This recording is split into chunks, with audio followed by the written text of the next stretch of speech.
So our presumption was that there's a lot more stuff we don't know that other people know about how to help people learn complex skills that they don't already know through trial and error or through reflection, whether it's through simulations or exercises or just thinking about something that happened in the world at large.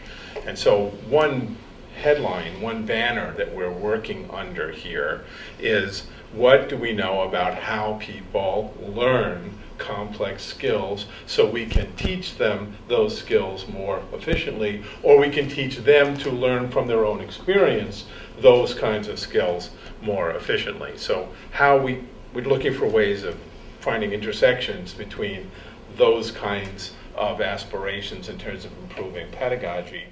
And then I found myself in a mediation where I found I had to be transparent about this and explain what my theories about the brain were in mediation and negotiation.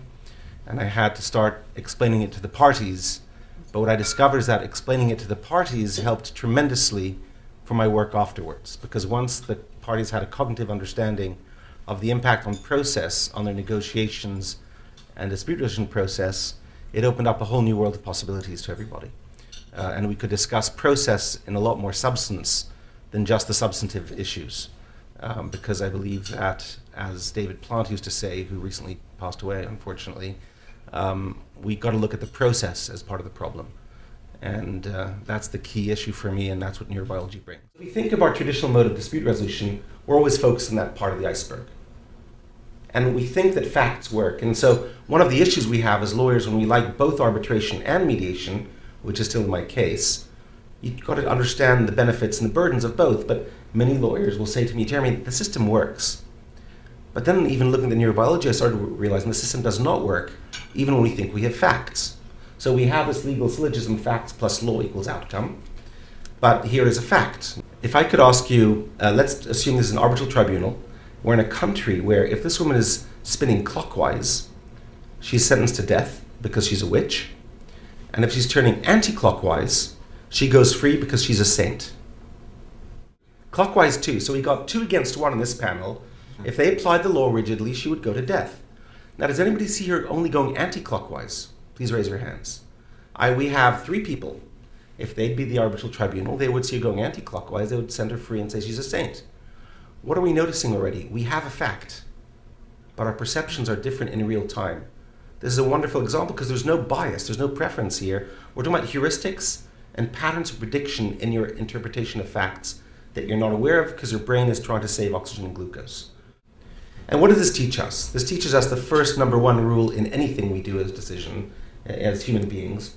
We do not see things as they are, we see things as we are. Everything is subjective perception, even what we believe to be objective facts. So how do we have a system relying on facts and legal syllogism when even such a basic fact can be suspicious? And so the beliefs and the reality when we look at the brain are very different. We like to think of our brains like this, rational proportion, image of God stuff, and yet when we take the surface area of the brain, here's a little homunculus man that shows actually the sensory cortex, and this is really what our disputants are like in the room. And so what that does is it creates this notion that perceptions are realities, and we can be in good faith, but because our perceptions are different, we will then apply scientific rational norms to explain how we see things. And our problem is not that we're being irrational, our problem is that we have different perspectives because what our brains are picking up give us a different perspective. And we need to understand all conflicts as being multifaceted. But if we can't understand, this could be the plaintiff, the defendant, and the tribunal. If they are looking at the value of the dispute, they can never agree. And no tribunal of 3 people can ever agree on how to apply the law to these facts. One thing that springs to mind that we understand already is that when a person is angry, what part of the brain do you think is being activated? Which of these systems is primarily being activated using oxygen glucose? Reptilian. Reptilian, possibly limbic, right? So a person is angry in front of you, and you say to them, be logical, be rational. What happens to them? They get angrier. They get angrier, and why? Because all the oxygen and glucose are just in one part of the brain activating one neural assembly. There's very little oxygen and glucose available at that moment in time for the other neural assemblies that are more mediated by the prefrontal cortex. Vice versa, take a person filling out a spreadsheet and say to them, what emotion do you have about this number? And they think, what are you talking about? What have emotions got to do with this? We started thinking about this, some colleagues and I, and we've come up with 10, what we called, in the beginning, 10 neurocommandments, but people didn't have much of a sense of humor with the word commandments, so we moved to 10 neuroprinciples. And we won't be able to go over all of them tonight. But what you'll see is that certain networks are emotional, certain are social, and certain are cognitive. And when you're having a decision-making process, you are constantly going to be working simultaneously with emotional scripts, social scripts, and cognitive scripts. And the question is, how can you identify and use them? And by the way, when we look at these 10 neuroprinciples, we then try and apply them to 7 critical junctures in any negotiation or in any mediation. You'll find you have these same phases, the preparation, the opening phase, the exploration phase, the option generation phase, if you're not going to skip that, which tends to happen. And then you really negotiate once you've done all that prior work. And the question is, how can you use your 10 neuroprinciples to optimize your behavior and the party's behavior at each of these phases? What it's really all about is energy efficiency. That's the first principle. And that's what pushes the brain, and so we have to conserve this oxygen and glucose and how it's being used and where it's being used. Second principle is that's why we have pattern scripts and memories. The purpose of memory in the brain is not to remember the past. The purpose of memory is to be able to predict faster in the future what's going to happen, which is why witness testimony can be so unreliable. As you can see in the fear networks, you have a diffuse use of the brain. Oxygen and glucose are being used in the sensory cortex, prefrontal cortex, the reptilian system, the limbic system, and we see our friendly amygdala working there. And same thing with the reward, except that in the reward you'll see it's more localized. Your energy is less diffuse and it's more concentrated and focused, allowing certain things to happen, such as creative thinking, which are more easy to do in a reward circuitry than in a fear circuitry. Now, what also happens, and Dan was talking about this yesterday in his class, is that fear will always dominate over reward. It doesn't matter you do 9 great things in a mediation, you make one small gaffe, that's it. You're going to have to work 10 times as hard to re-get that credibility back. So when something happens, there's an automatic response at first, before we can have a self-generated or cognitive response afterwards. And we have to understand the importance of status in negotiation and in conflict as well, because we can even see the neural assemblies that are linked to status and how they fire, which can be linked to pain and receptors and social exclusion, etc. When you're behaving in group, there's a natural phenomenon called empathy. The danger is when you have people who do not see themselves in group, but across groups or different groups.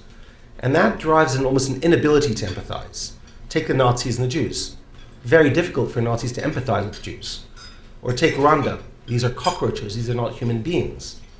Because that is what allows that behavior to then happen. And the notion of in-group and out-of-group seems to potentiate very much the behavior of mirror neurons and also oxytocin. Unlike muscles, which will tell us when we're tired and we get lactic acid and feedback, our brains, when they're depleted of oxygen and glucose, they don't tell us anything. We just go into X mode. And what does that mean? The X mode is reflexive thinking, when you're using that electrical circuitry, and reflective thinking, when you're really reflecting on it, is the C mode. And that's the energy burning mode that we will run out of.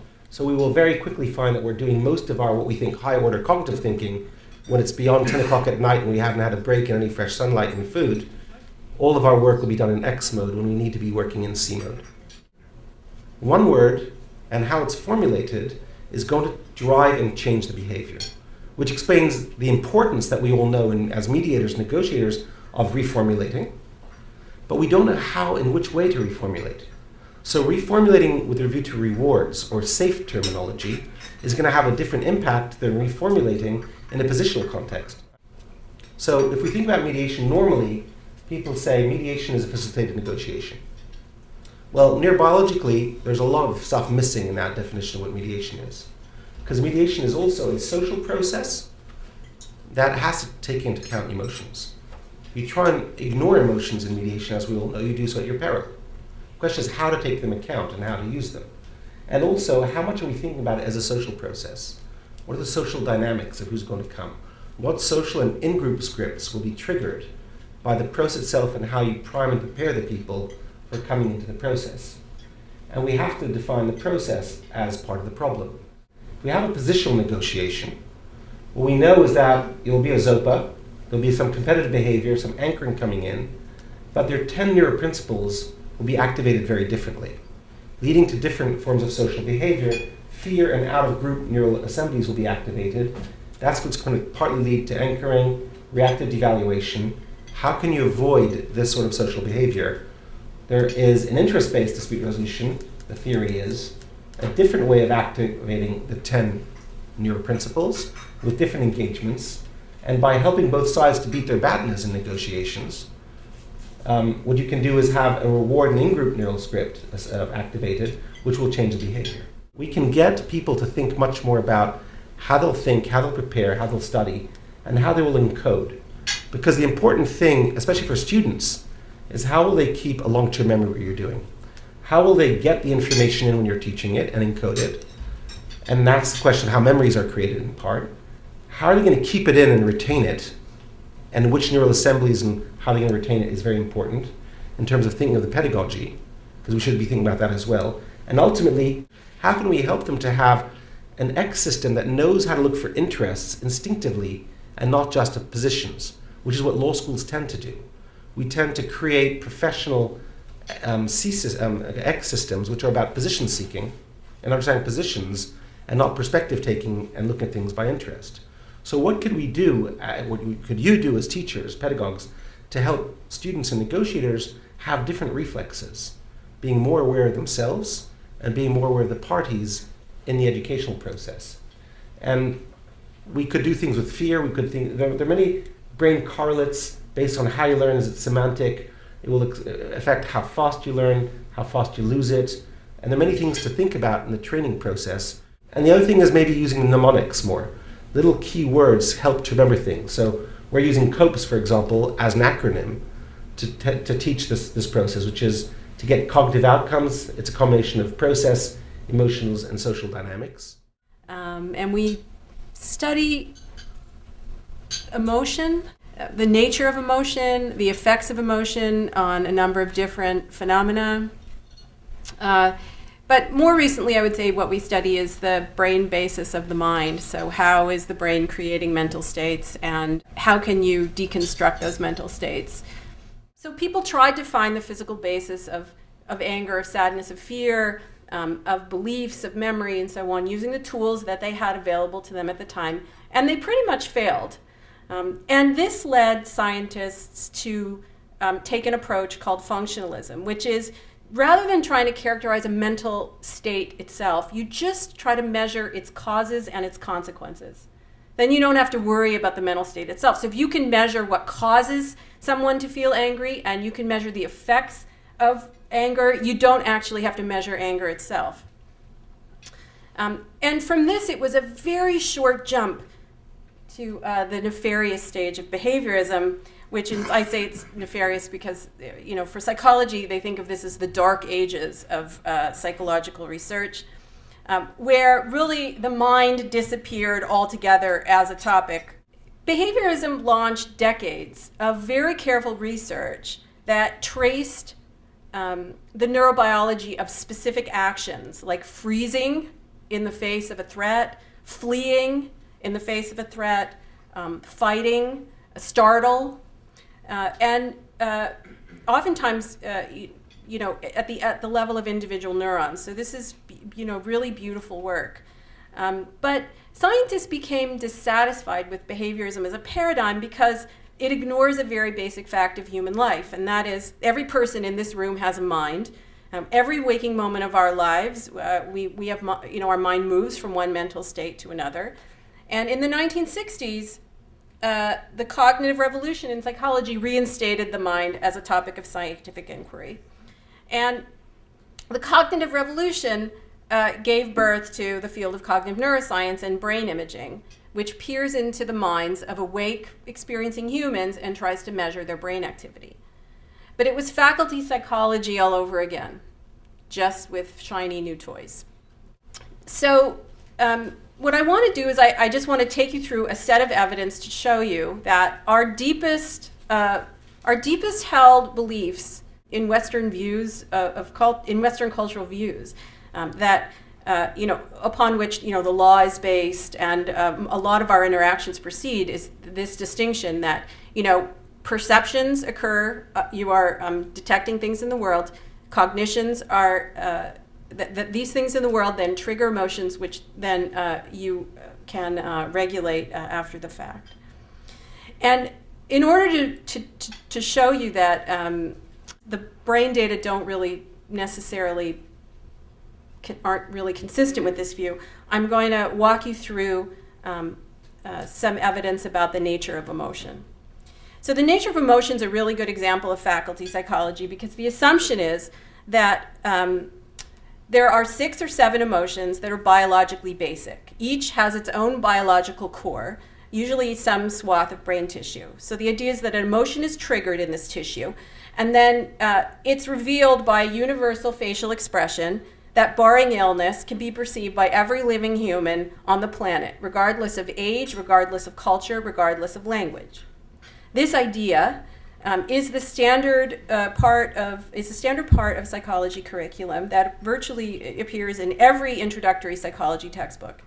It's the foundation for the science of disease. PTSD is supposed to be a disorder of fear learning. Depression is a disorder of sadness. Hypertension, it's a disorder of anger.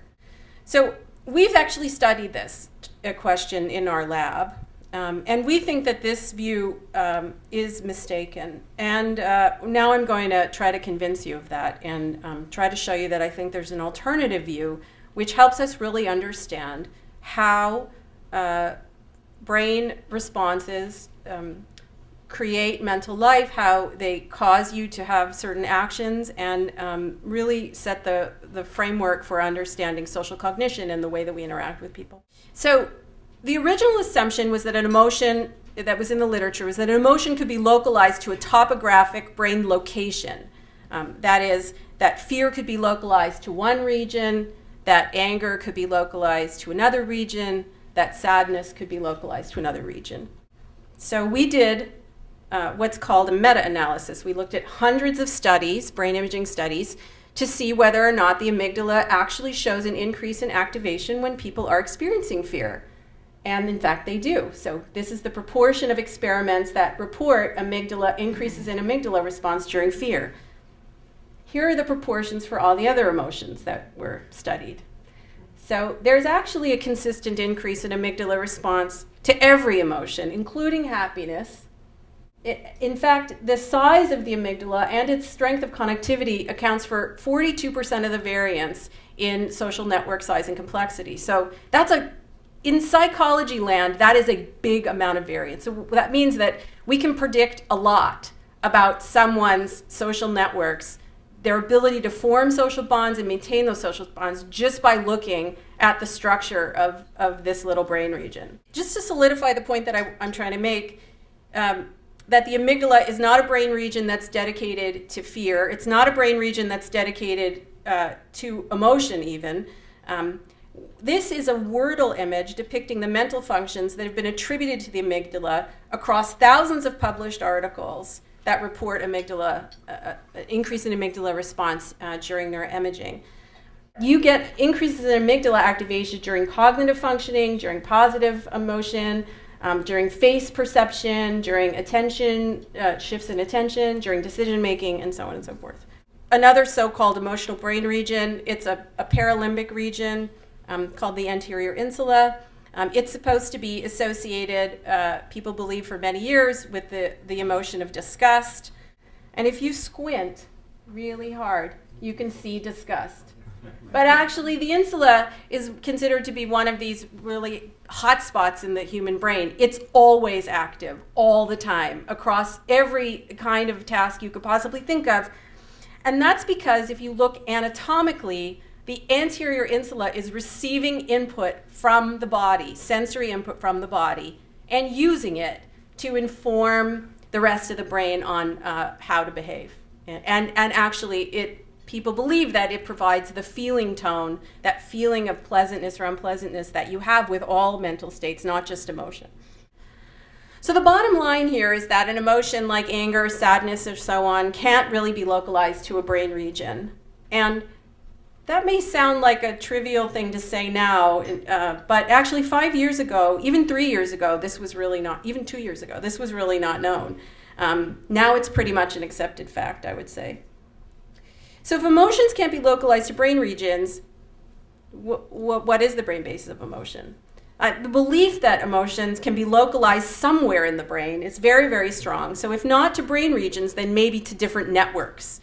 So the idea would be that there's one network for sadness, another network for fear, another network for anger. Now, this network is well known. It's been well replicated in thousands of studies. Thousands of people, hundreds of studies. So what we did was we used this network to try to come up with a method for identifying networks. So here's what we did. We took 3 nodes in this network, which are depicted in yellow. And then what we did was we computed a map of interconnected regions, one map for each of those little nodes. We thought, well, if we can identify this network, we can use this method for hunting for networks, especially ones that are structurally, that have some structural integrity in the brain, like emotion networks are supposed to have. What we found was these 3 sets of connected regions, and then when we tried to overlap them to find the network, there actually was no network. So the intersection of maps is empty. We did this for the regions of the brain that are consistently active in fear, the regions that are consistently active in sadness and disgust, and we found no networks for emotions. The blobs in green are the ones that are consistently active also during the experience of fear when people are being socially evaluated. So you might think that this is the fear network, except these regions are also active consistently when people experience anger during physical danger situations and when they experience anger during social evaluations. Now you might think, okay, well, these regions, which I'm presenting here in orange, which are consistently active during all these kinds of emotions, might be emotion regions. But it turns out that these regions are not specific to emotion. These regions are also consistently active when people are feeling empathy, when people are making moral judgments, when during mentalizing or theory of mind, when you're making an inference about what somebody else is thinking, during memory, during imagining the future, during object perception, during just processing of word meaning. So the point is that this network, this is the default network that I showed you before, this network is active across cognitions, across perceptions, and across emotions. So whatever it's doing, it can't be specific to any of those. And there are now, I would say, 8 or 9 networks that have been identified like this in the human brain. They're often called by different names, but for example, the mirroring network in another literature is called an attention network. But it's really the same network. And what I think the common neuroscience findings now are very network-based and showing that it's not the case that emotions or cognitions or what have you can be localized to networks. These networks are common across different kinds of mental states. And so the goal really of science is to try to figure out what these networks do, because they are common to thinking and feeling and perceiving, the instances of thinking and feeling and perceiving. So from our perspective, what we try to do is we try to examine these operations that these networks are performing kind of like the building blocks of the mind.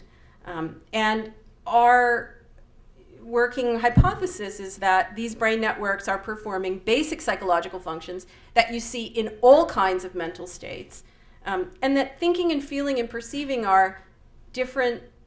They're not different processes in the brain. They are different kinds of mental experiences that can be deconstructed by looking at these different, the combinations of these different networks. So that in one instance of anger, for example, you might have one configuration of networks, and in another instance of anger, you might have a different configuration, and so on and so forth. And that by looking at the configuration, that can tell you something about what somebody's going to do next. One of the ingredients or sort of basic processes that seem to be important to perceiving emotion in other people, for example, and also experiencing emotion yourself is the language that you have for emotion, the vocabulary for emotion that you have. And using experimental methods to take language offline, we can actually break emotion perception. So we can show people a scowling face and they don't know that the person is angry. We can look at people who have semantic dementia, who have permanent damage to language processing systems, and they can perceive whether someone is feeling pleasant or unpleasant, but they can't tell you whether they can't look at a scowl and know that scowl is means that somebody is angry. It turns out that in all the experiments that have ever been done cross-culturally, what they do is they ask subjects to match a word, match a face to a word. And if you remove the words from the experiment, you can break this universal pattern, not only in people of other cultures, but actually in a group of homogeneous undergraduates. So just think of what that means when you're engaged in a discussion with someone. A lot of what you do is you make inferences about their mental state by looking at their face. The extent to which you will be accurate will depend on whether or not you have the same vocabulary of emotion concepts and that you know the same words. A lot can be revealed about how people engage in everyday thoughts and feelings and interactions with each other if we understand what these networks are and how to manipulate them. Because if you think about it, right now, I'm talking to you, I'm showing you images, but really what I'm doing is I'm trying to create mental state in each one of you. That's what I'm doing as I try to communicate information to you. And as you interact with someone, that's what you're trying to do. You're trying to affect the mental state that the other person is having so that they'll engage in a behavior that is at least predictable to you, if not desirable. And so understanding how the brain creates these mental states is, from our perspective, the way to go. A couple questions about the research. First of all, are the neuroprinciples, if we call them that, different conclusions than we would reach from, say, looking at the behavioral research of 20 or 30 years ago? And I think when we look at social identity and framing theory, naive realism, norm violation, there are just heaps of data, all of which I can nod and say, yeah, that corroborates that. Are neural systems really so dualistic or categorical?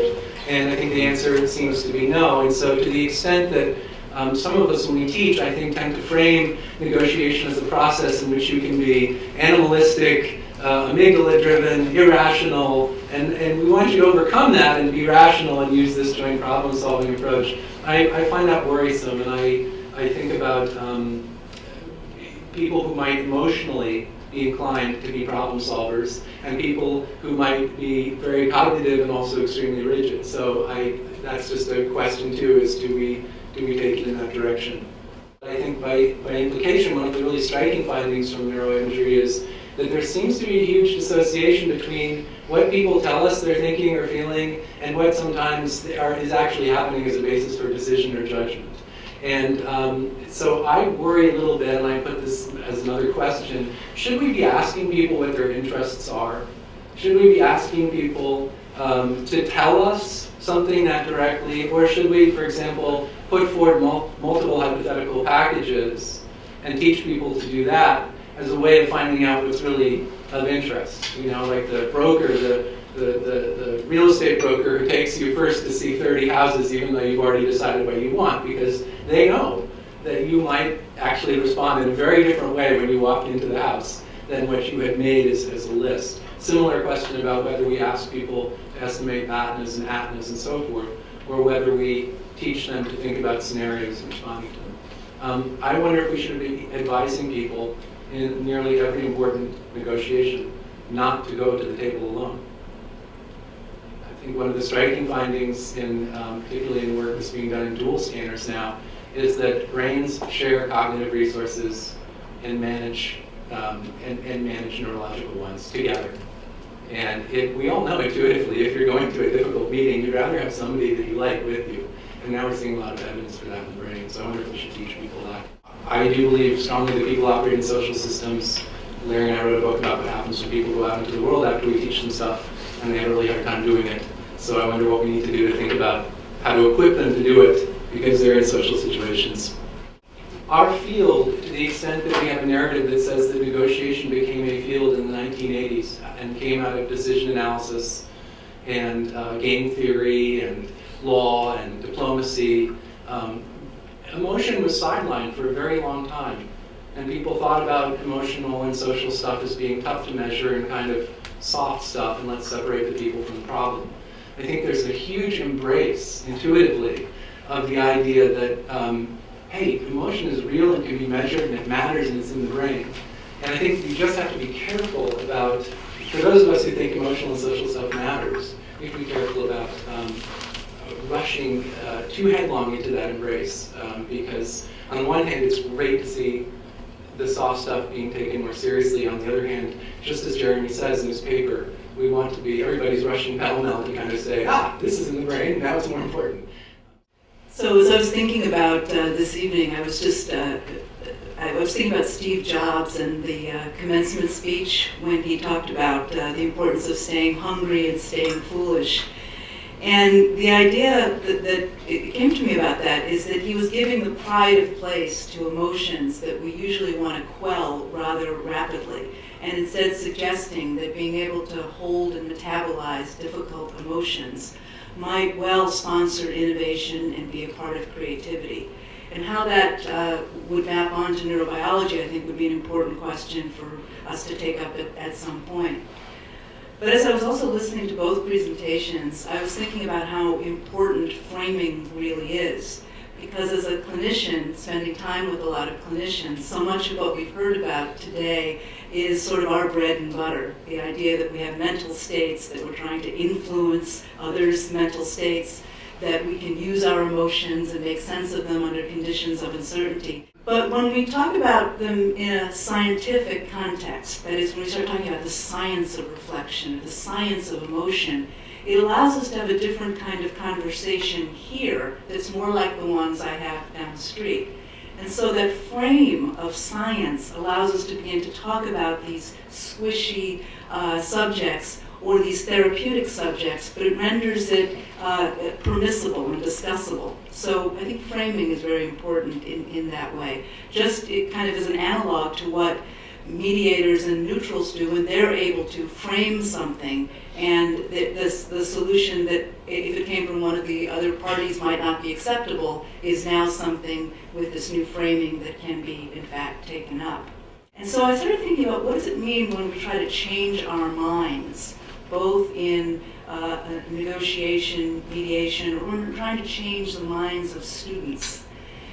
And I was thinking how great it would be if we had one of those handheld scanners that we could take to class, and we could be, have a sense of what was going on in the amygdala of our students as they're doing simulations, or the folks across the table. But since we don't have that, I was wondering, well, what will we do until we have that technology?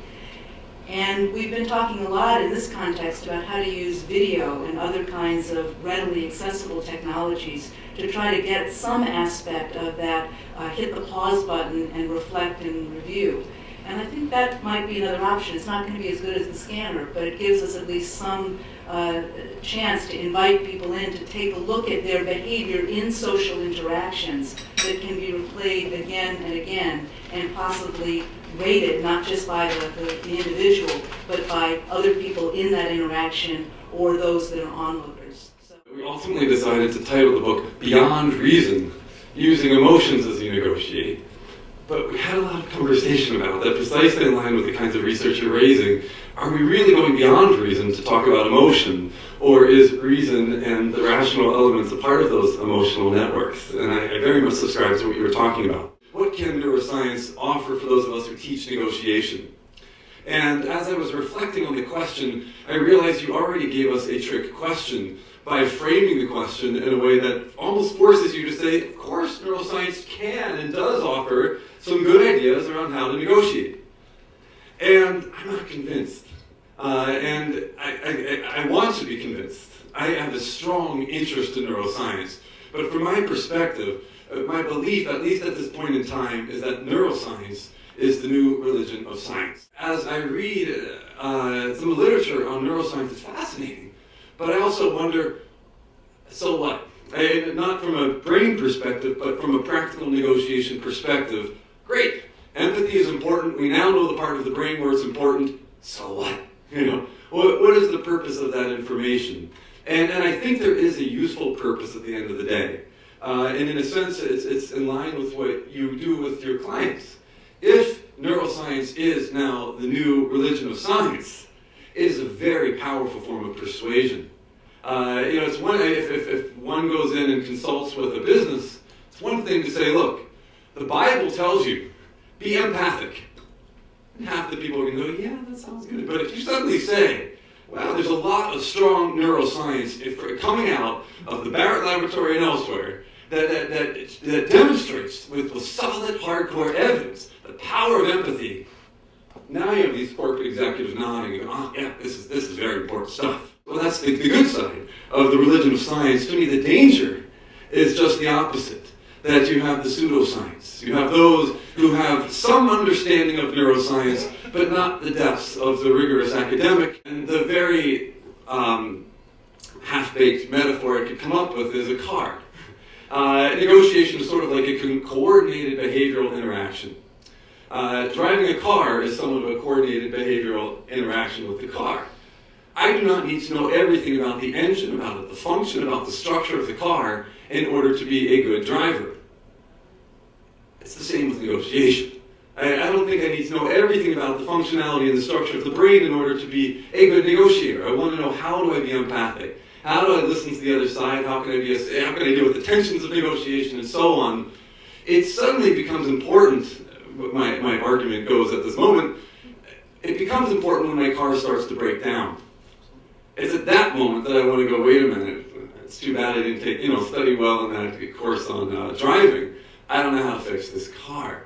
And I think it's the same, to some extent, for the relevance of neuroscience to negotiation.